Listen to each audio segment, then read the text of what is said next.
pas nous empêcher de démarrer tout de suite avec notre premier sujet. On va parler de Madame Borne, Elisabeth Borne, la Première ministre, à propos de la réforme des retraites, 30 ans décriée, qui fait couler beaucoup d'encre. Les syndicats sont vent debout. Vous le savez, elle le reçoit. D'ailleurs, elle le recevait plutôt hier. Et elle était en interview hier à la télé, à la radio, pour préciser ceci. Il y a l'instant de l'âge du report de l'âge légal, 65 ans. C'est tranché ou c'est pas encore tranché à une semaine de la présentation ? Les discussions se continuent. Elles vont se continuer aujourd'hui même. On a eu l'occasion de le dire à plusieurs reprises. Le président de la République l'a dit. Dans la campagne présidentielle, dans la campagne des législatives, on a porté une réforme qui décale l'âge de départ à la retraite à 65 ans. Mais ce n'est pas un totem. Il y avait un doute pendant la campagne. 65 ans, ce n'est pas un totem. Ça n'est pas un totem, je le redis. Il y a d'autres solutions qui peuvent permettre aussi d'atteindre ce qui est notre objectif, l'équilibre de notre système de retraite à l'horizon 2030. Donc sur tous ces sujets, on continue à discuter avec les organisations patronales et syndicales et avec les différentes formations politiques qui sont représentées au Sénat et à l'Assemblée nationale. Sur la durée de cotisation, Elisabeth Borne, la réforme Touraine qui s'applique depuis des années prévoit de la faire passer progressivement à 43 ans, 43 années de cotisation pour avoir une retraite complète. Est-ce que vous pourriez aller au-delà de 43 ans ? Non, je le dis très clairement. Ça n'ira pas au-delà. Je le dis très clairement, nous n'irons pas au-delà des 43 années de cotisation qui sont prévues dans la réforme Touraine pour avoir une retraite à taux plein. Ça veut dire que quand j'entends des gens qui vous disent on devra travailler ou vous devrez travailler 47, 48 ans, c'est faux. Personne ne devra travailler 47 ou 48 ans. Nous n'irons pas au-delà des 43 ans prévus dans la réforme Touraine. Un autre point qui inquiète aujourd'hui, on peut toucher une retraite complète, donc sans décote et sans avoir tous ces trimestres, à condition d'atteindre les 67 ans. Est-ce que ce seuil-là, vous allez y toucher ? Donc ce seuil-là, nous n'y touchons pas. Donc aujourd'hui, il est 5 ans après l'âge légal de départ à la retraite. Cet âge, il va bouger. Mais par contre, l'âge d'annulation de la décote, l'âge qui permet à quelqu'un qui n'a pas une carrière complète de partir néanmoins sans décote, ne bougera pas. Il restera à 67 ans. C'est important parce qu'il y a notamment beaucoup de femmes qui n'ont pas pu avoir tout leur trimestre et qui, en travaillant jusqu'à 67 ans aujourd'hui, n'ont pas de décote sur leur retraite. Et cet âge restera le même, 67 ans demain. Elisabeth Borne, pour les précisions, on va saluer Céline Bory qui est arrivée, journaliste. Comment ça va, ma Céline ? Meilleurs vœux, bonne année. Merci, bonjour à tous et bonne année à tout le monde, ça va très bien, ravi d'être là. Nicolas Jeannetet également qui est avec nous, arrivé oui, bonjour, en retard comme d'habitude. RATP, tiens, oui. Tiens, j'en ferai mon coup de gueule, tiens, je vais changer. Oui, d'ailleurs, coup de gueule, coup de cœur, faut les préparer les gars. Coup de gueule, coup de cœur. Il en fout deux ? Non, un par personne et ça ne doit pas durer plus d'une minute. Nicolas, bienvenue à toi, mon bonne Nicolas. Année, bonne santé. Choses. Effectivement. Alors nous avons écouté Madame Borne, Farid Tamsamani. Elle nous dit quoi ? Elle nous dit qu'on ne va pas aller au-delà des 43 années de cotisation. Jusque-là, tout va bien. Que parmi les 67 ans par rapport à la décote, on pourra toucher éventuellement une retraite à un taux plein, pardon. Est-ce que cela va suffire à calmer la tempête à venir concernant cette réforme des retraites ? Si je fais bien mes calculs, on parlait de 65 ans. 65 moins 43 égale 22. 22 ans pour débuter une carrière. Est-ce que c'est pas mettre un peu le niveau au plus bas pour faire des études à 22 ans ? On va pas très très loin à 22 ans, Farid. Oh, je suis pas d'accord. Bah vas-y, dis-moi pourquoi. Il y a des gens qui commencent à travailler beaucoup plus tôt que ça. J'ai commencé moi à travailler, j'étais pas encore majeur. Ouais. Donc, alors c'est peut-être pas le cas de tout le monde, mais non, je pense pas. Alors, il y a plusieurs choses à dire à mon avis sur cette histoire des retraites. On a l'impression qu'en fait, il n'y a pas d'urgence à la présenter, mais on veut la présenter parce qu'il faut marquer, j'allais dire, l'histoire d'une certaine manière pour le président de la République. En réalité, quand on creuse un peu, les réformes, parce que, souvenez-vous, quasiment tous les gouvernements successifs passés ont tous plus ou moins produit leur propre réforme des retraites. Ouais. Et là, les prévisions, en tout cas des économistes sur le système, je rappelle qu'on est un système mixte, contrairement à ce que les gens pensent. En fait, on n'est pas dans un système de répartition totale, on est dans un système mixte. Il me semble, je peux me tromper, mais il me semble qu'il n'y a pas d'urgence en réalité à réformer. Non, les caisses vont plutôt bien d'ailleurs. Oui, alors, faut pas forcément se focaliser sur l'année qui vient de se passer. Mais globalement, la pyramide des âges à venir fait qu'en fait, pour les auditeurs, pour qu'ils comprennent, en fait, lorsque vous travaillez, lorsque vous êtes actif, vous cotisez pour les retraités présents. Et donc, du coup, pour faire très court... C'est pour ça que les retraités actuels sont favorables à la réforme. Hein. Non, Oui, mais ils sont pas majorité. concernés. Ils sont pas concernés pour une raison. Ils sont favorables. Oui, mais ils sont pas concernés pour une raison très simple, c'est que le baby boom que l'on a connu et qui s'est transformé en ce moment par le papy boom, si je dis pas de bêtises, on appelle ça comme ça. D'une certaine manière, sans que Dieu prête vie à l'ensemble des gens, mais globalement, dans 20 ans, dans 30 ans, les papys d'aujourd'hui ne seront plus présents. Donc du coup, ils ne sont pas concernés. Or, on sait qu'il y aura plus d'actifs que de retraités dans les décennies à venir. Donc tout ça pour dire quoi, Farid? Que la réforme, elle est à faire, il faut la faire, il faut qu'elle passe en force. Qu'est-ce que tu as à dire là-dessus? Non, on passe en force, non. Moi, je suis pour la concertation. Pas forcément. La concertation globale, mais en fait, je vois pas trop l'intérêt aujourd'hui de la faire. Maintenant, s'il faut la faire, moi, par exemple, j'étais favorable à l'idée initiale de Macron du premier mandat. Je ne sais pas si vous vous souvenez, de basculer dans une retraite par capitalisation, pour être le plus franc possible. Aujourd'hui, en fait, c'est plus le cas. Il a changé son fusil d'épaule. Et donc, du coup, on va faire de l'affichage en disant on va pousser. Et je terminerai juste sur une chose qui, aujourd'hui, va jusqu'à, déjà, aujourd'hui, avec le système actuel, qui va jusqu'à le maximum d'annuités, en réalité.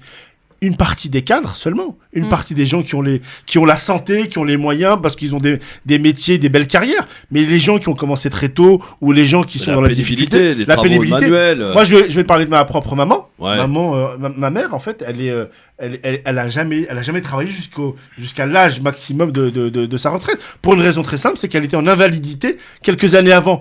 Or, c'est le cas de beaucoup de monde. Donc, je trouve qu'en fait, on est un peu hypocrite sur ce sujet. Céline Bory, sur le fait des retraites, la réforme des retraites. Donc, Madame Borne précise, nous n'irons pas au-delà des 43 ans de cotisation pour toucher une retraite à un taux plein. Et elle a parlé également que 65 ans n'est pas un totem. Alors oui, mais je suis assez d'accord sur ce que dit Farid actuellement, à savoir que aujourd'hui, il y a une partie des gens, de par la pénibilité de leur travail ou par les problèmes de santé engendrés aussi par rapport à la pénibilité de leur profession, ne vont pas au bout de leur carrière, et qu'aujourd'hui, effectivement, quand on a une carrière de cadre ou un travail de bureau ou autre, entre guillemets, on peut aller jusqu'à 67 temps, même. Et encore. Mais si la santé le permet. En revanche, moi, je prends aussi le cas de mon père. Quand on travaille toute sa vie sur un métier pénible, effectivement, même si on a ses annuités, et qu'on arrive à prendre sa retraite à 60 et quelques années, parce que c'était son cas et qu'il a commencé à travailler très jeune, faut voir toutes les conséquences sur la santé une fois qu'on arrête de travailler. C'est ça. Et la retraite, c'est-à-dire l'arthrose, les problèmes de dos, parce que ces gens-là n'auront pas la même espérance de vie qu'une personne qui a travaillé dans des conditions moins pénibles. Donc en fait, aujourd'hui, il y a des gens qui vont décider qu'ils sont dans des postes qui leur permettent effectivement de travailler au-delà de l'âge actuel, qui peuvent poursuivre au-delà de 64-65 ans, mais parce qu'ils sont dans des postes confortables. Et ces gens-là vont décider pour des gens qui ne le sont pas. Et ces gens-là n'ont pas forcément conscience de la pénibilité de certaines professions. Donc ça, c'est un premier point. Second point, effectivement, il n'y a pas d'urgence aujourd'hui, vu que tous les économistes le disent. Effectivement, par rapport à la conséquence du papy boom, on va avoir un problème temporaire sur le financement de ces retraites, mais qui va se résorber rapidement. Et du coup, les caisses actuelles permettent d'absorber ce problème. Et c'est aussi, il me semble, ça c'était un des arguments je crois que c'est Daniel Obono qui en sépare, il y a une baisse des charges aussi. Qui a été appliquée récemment. Et c'est aussi trouver de l'argent pour remplir d'autres caisses. Oui. Nicolas Jeannetet, sur cette réforme des retraites et sur les précisions de Mme Borne hier. Alors bon, je vais être d'accord à la fois avec Céline et avec Farid. Cette réforme, elle n'est pas forcément urgente. Elle est à faire. Elle est à faire dans l'année à venir ou dans les 2 ans à venir, mais choisir le mois de janvier, alors qu'on est en vraie crise, qu'on a une inflation énorme, une fausse inflation d'ailleurs qui est en baisse au mois de décembre, mais il faut se méfier, elle va remonter en janvier. On pouvait attendre, et je suis d'accord avec Farid. Macron n'ayant fait aucune réforme lors de son premier quinquennat, il veut marquer absolument son deuxième quinquennat, il veut absolument faire cette réforme. Ça lui est pas et commandé par l'Europe, je pense qu'il est un peu déconnecté en ce moment des Français. On a vu ses vœux ubuesques et dans un autre monde. Je pense qu'il va forcer le passage, il va faire cette réforme. Et je pense d'ailleurs que cette réforme va passer notamment par les voies de la droite. Après, effectivement, les caisses ne sont pas vides en ce moment, mais elles sont bien en ce moment, mais dans quelques années, il y aura un problème. Et Farid a raison, c'est un problème de démographie. Si on veut vraiment d'ailleurs s'attaquer à la retraite, il faudrait faire plus de bébés.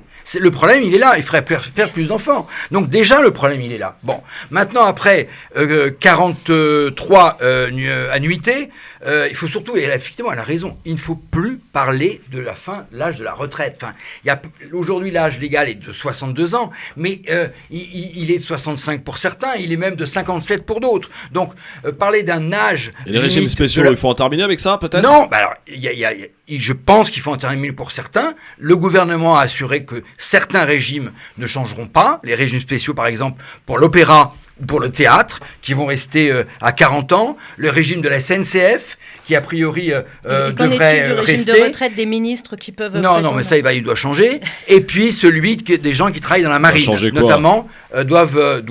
Quel est le meilleur régime de retraite ? Il m'a semblé que c'était les notaires. Je crois que c'est les danseurs quand même. À l'opéra, c'est 40 ans. J'allais dire les buralistes, moi. J'avais vu les notaires, quoi. Meilleur système qui ont meilleur régime de retraite. Après, je t'entendais dire. Sachant que les notaires, excuse-moi Nicolas, c'est quand même peut-être le métier le plus scandaleux dans notre pays. Oui, c'est le seul métier qui. Tu vas faire une signature, hop, 8000 balles. Non, c'est pas ça. Alors ça c'est caricatural parce qu'en fait, c'est quoi l'argent va l'État. Ça va pas dans les poches du notaire. Non, c'est pas ça. C'est que vous pouvez faire des études de notariat. Oui. Vous ne pouvez pas devenir notaire parce que tu n'es pas le fils ou la fille. Exactement. Ah oui. Bien sûr. Et on garde ça de la monarchie. Scandaleux. Ah, ça, c'est scandaleux. Récupérer l'étude de notaire de papa n'est pas donné à tout le monde. Ah oui, surtout que mon père est maçon, donc je suis très emmerdé. Donc 45 ans, tu revenais tout à l'heure à 43 ans. Oui. Moi, je suis pour que ça passe à 45 ans. Non, mais moi, je pense qu'il faut aller jusqu'à 45 ans. On n'a pas le choix, d'ailleurs. Tu veux que les gens aillent jusqu'à quel âge, toi ? Mais quand tu commences, tu commences à 16 ans.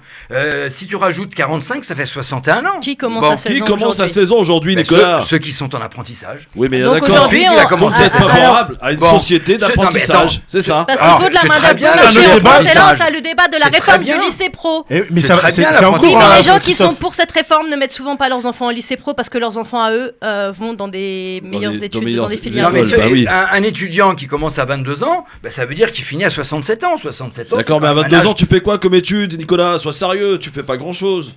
Mais non, mais tu commences avant, dans des petits boulots à côté. Déjà, tu commences à cotiser. Si t'as ton bac à 18 ans, ça fait pas. Moi, j'ai commencé à 18 ans à bosser. Quand tu bosses à tout en faisant mes études. Tous les jeunes aujourd'hui travaillent à côté.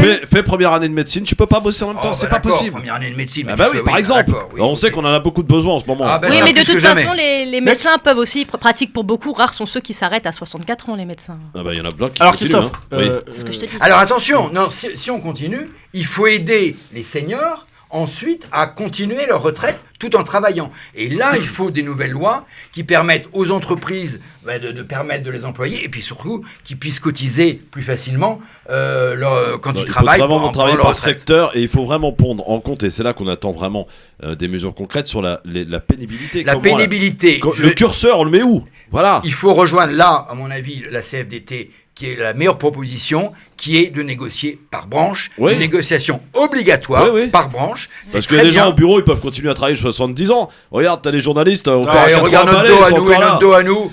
Nous, les politiques, on a mal au dos. Bah oui, à force d'aller sur les marchés. Ouais, vous faites mal à la tête surtout. Ça Farid, est-ce qu'on peut travailler sur ce système-là, dire par secteur, comme le propose Nicolas ? C'est un moins mal, on n'a pas le choix, mais franchement, moi je suis pour le système de capitalisation. Comme ça, c'est un autre système. C'est un autre système. Là, il est pas... qui est beaucoup plus juste pour moi. Mais oui, il n'est pas d'actualité. Non, mais il n'est pas du tout d'actualité parce qu'il n'a pas été courageux et puis qu'il y a eu le Covid qui est arrivé. Moi, je suis d'accord avec toi. En fait, pourquoi ? Parce que si on prend le système actuel, en vérité, il y a une hypocrisie.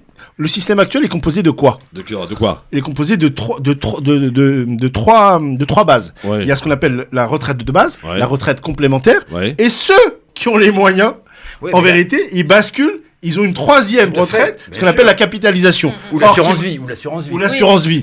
Donc, ce qui veut dire qu'en fait, en réalité, il existe déjà le système de capitalisation. On ne le dit pas. Là, pourquoi on ne le dit pas ? Parce qu'en fait, on a hérité d'un système, le système de répartition et de solidarité. Alors, pour les petits salaires, la capitalisation, c'est pas rentable. Alors, est-ce que cette réforme des retraites, Céline... C'est pour ça qu'il faut l'encadrer. Est-ce que Céline... Bien sûr. Est-ce que Céline, cette réforme des retraites que apparemment les salariés n'en veulent pas, on a bien compris que les syndicats sont vent debout, est-ce que ça va faire ressortir les précaires, les gens qui ne veulent pas de cette retraite. Est-ce qu'il faut s'attendre à des mobilisations, à des manifestations de masse ou pas? Je pense que c'est pas à exclure et que cette problématique des réformes des retraites qui avait déjà fait sortir les gens en masse en 2019. Pour être un prétexte. À cette même époque d'ailleurs, à partir de décembre, on avait toute la RATP et tout un mouvement. De toute façon, ils n'ont pas besoin de ça pour sortir. En tout cas, début 2020. 2019-2020, si je ne m'abuse, c'est ça. Hein. Ouais. Fin 2019, début 2020, on avait déjà eu un mouvement. Et là, aujourd'hui, avec l'inflation et tout la conjonction des deux. C'est la conjonction de ces plusieurs acteurs qui pourraient ou pas, parce qu'en même temps, on disait qu'en septembre, ça risquait d'être chaud et ça n'avait pas été le cas. Donc après, ça peut être aussi un élément, une étincelle qui peut aussi faire descendre les gens dans la rue. Et puis se payer la tête de Macron. Excusez-moi de vous le dire, mais il y a beaucoup quand même de Français aussi. Macron, ils n'en peuvent plus. Ils n'en peuvent plus, ils l'ont quand même réélu, Nicolas. Je t'en perds là-dessus. Ils l'ont réélu par défaut face à Le Pen. Heureusement qu'ils l'ont réélu. Bien voté au premier tour. Même moi, heureusement que j'ai voté Macron face à Le Pen. Non mais d'accord, mais au premier tour, il n'y a pas d'autre choix. Il n'y a pas d'autre choix. Je suis pas d'accord. Au premier tour, t'avais le choix, je suis désolé. Au premier tour, j'ai pas voté Macron, ça oui. T'aurais pu voter Madame Pécresse. Ou t'abstenir au deuxième tour. Ou t'abstenir, je sais pas moi. Quand? Au deuxième tour. Merci pour la carte Navigo. J'allais pas m'abstenir quand même. Madame Pécresse. Oh, arrête. Ton bord, non? Oui. Non, mais attends, en plus. Elle était tellement mauvaise. Non, mais oui, elle était mauvaise, mais n'empêche que t'étais dans sa campagne. J'étais dans son état-major de campagne, oui, alors. C'est quand qu'elle a rendez-vous avec le transport public, la RATP, c'est le 13. Commençons pas sur ce sujet. Non, mais je prends le RERD, j'ai le droit. Je connais. Oui, et alors? Moi aussi, je le prends. On a le droit de. Et quel rapport avec Madame Pécresse? Parce que c'est elle qui est en charge des Non, pas du tout. Comment ça, pas du tout? Moi, c'est la SNCF qui est en charge du RER et la RATP sur cette ligne. Et si aujourd'hui il y a des problèmes, mais c'est mon coup de cœur, mon coup de gueule que vous êtes en train de prendre. D'accord, ok, très bien. Alors, on va te laisser. On va attendre la fin. Non, mais bon. On va suivre, en tout cas, on va certainement beaucoup en reparler de cette réforme de retraite. Je vous le dis, les amis. En tout cas, elle va être débattue à partir du 10 janvier. Le président l'a martelé. Christophe, tu peux préciser une chose? Parce que Céline parlait de 2019-2020. Je rappelle que l'ancien Premier ministre Édouard Philippe avait fait voter, en utilisant le 49.3, une réforme des retraites qui n'a jamais été appliquée. La réforme de Levoix. Exactement. Et que Macron, parce que le Covid s'est abattu sur la France, a dit finalement tout ça, on enterre. On reporte, effectivement. Non. L'application, la loi a été votée à l'Assemblée. Oui, on enterre l'application. Juste une question qu'on n'a pas évoquée sur cette réforme des retraites, et peut-être que j'arrive là, vous allez pouvoir m'apporter la réponse. Qu'en est-il par rapport à la question des femmes et des grossesses et des enfants, etc., qui est aussi dans le calcul de la retraite, du coup, quand elles prennent un congé. Oui, et notamment les enfants. Oui, il faut que ça soit pris, bien évidemment. Ça fait partie des négociations. C'est déjà le cas. Oui, mais est-ce que... C'est déjà le cas. Oui, mais est-ce que ça va être pris en compte? Il faut que ça soit pris en compte. Il y a plein de choses qui doivent être prises en considération. La négociation, il faut s'enlever de la tête l'âge de la retraite. Il faut maintenant travailler sur les détails de ces mesures. Bon.